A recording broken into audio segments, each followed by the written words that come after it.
Mask இந்த படத்தை direct பண்ணியிருக்காரு விக்ரனா அசோக். இந்த படத்தோட முக்கியமான ஸ்டார் கேஸ்டிங்காக கவின், ஆண்ட்ரியா, சார்லி, பவன் கிருஷ்ணா மற்றும் பலர் வந்து நடிச்சிருக்காங்க.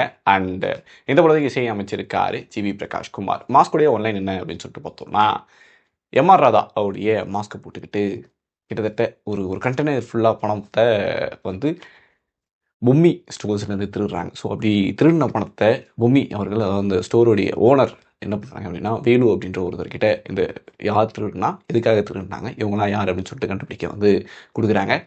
அதை வந்து வேலு கண்டுபிடிச்சாரா இல்லையா, அவருக்கும் அந்த காசுக்கு எப்படி சம்மந்தமாகுது அப்படின்றதான் படத்தோடைய கதை. ஆக்சுவலி மாஸ்க் உடைய ஃபர்ஸ்ட் ஆஃப் வந்து ரொம்ப விறுவிறுப்பாக போகுது. அதாவது வேலு யார், பொம்மி யார், மணிவண்ணன் யார், அப்படி ஒரு கேரக்டருக்கும் என்ன லிங்க்கு, அவங்க எப்படி வந்து அவங்களுடைய வேலைகளை செய்கிறாங்க, அவங்களுடைய வெளியே இருக்கிற முகம் என்ன, உள்ள டார்க் சைடு என்ன அப்படின்னு சொல்லிட்டு ரொம்ப அழகாக எக்ஸ்பிளைனாக வந்து கொடுத்துருக்காங்க.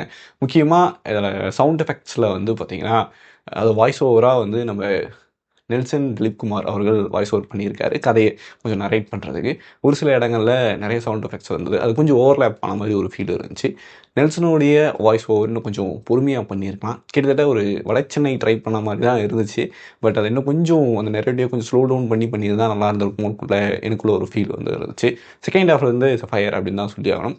ஒரு இன்டர்வல் வந்து ஒரு பீக்கில் ஒரு ஆச்சரியக்குறியோடு வந்து முடிக்கிறாங்க. அதுலேருந்து ஸ்டார்ட் ஆகி வந்து போய்கிட்டே இருக்குது. எப்போயுமே வந்து இந்த மாதிரியான படங்களில் வந்து என்ன பண்ணுவாங்க அப்படின்னு சொல்லிட்டு பார்த்தோன்னா, ஆஸ் ஏ ஹீரோ அவர் தான் வந்து இதுக்கெல்லாம் மாஸ்டர் மைண்ட் அப்படின்ற மாதிரி காமிப்பாங்க.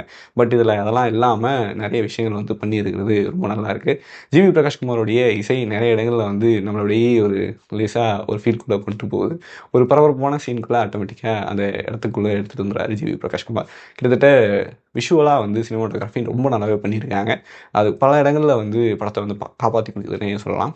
முக்கியமாக செகண்ட் ஹாஃபில் இருக்கக்கூடிய ட்விஸ்ட்டு தான். இந்த படம் ஒரு ஜஸ்ட் ஒரு ஹீரோ இதெல்லாம் பண்ணுறாரு அப்படின்னு இல்லாமல், ஒரு ஹீரோவே வந்து பேடாக வச்சு அவர் ஒரு சில எத்திக்கான விஷயத்தை வந்து ஃபாலோ பண்ணி அங்கே பாதிக்கப்பட்ட மக்கள் வந்து ஒரு மாதிரி ஒரு கேங்ஸ்டராக வந்து நிற்கிறாங்க அப்படின்ற ஒரு இடத்துக்கு வந்து ரொம்ப நல்லா இருந்துச்சு. ஆக்சுவலாக இந்த மாதிரியான கதைகள்லாம் வரணும் அப்படின்ற மாதிரி இருந்துச்சு. எண்ட் ஆஃப் த சாங்லாம் வந்து இட்ஸ் பீக் அப்படின்னு தான் சொல்லி ஆகணும்.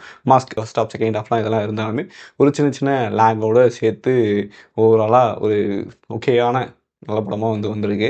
உங்களுக்கு பார்த்துட்டு எப்படி இருக்குன்னு கீழே வந்து கமெண்ட் பண்ணுங்கள்.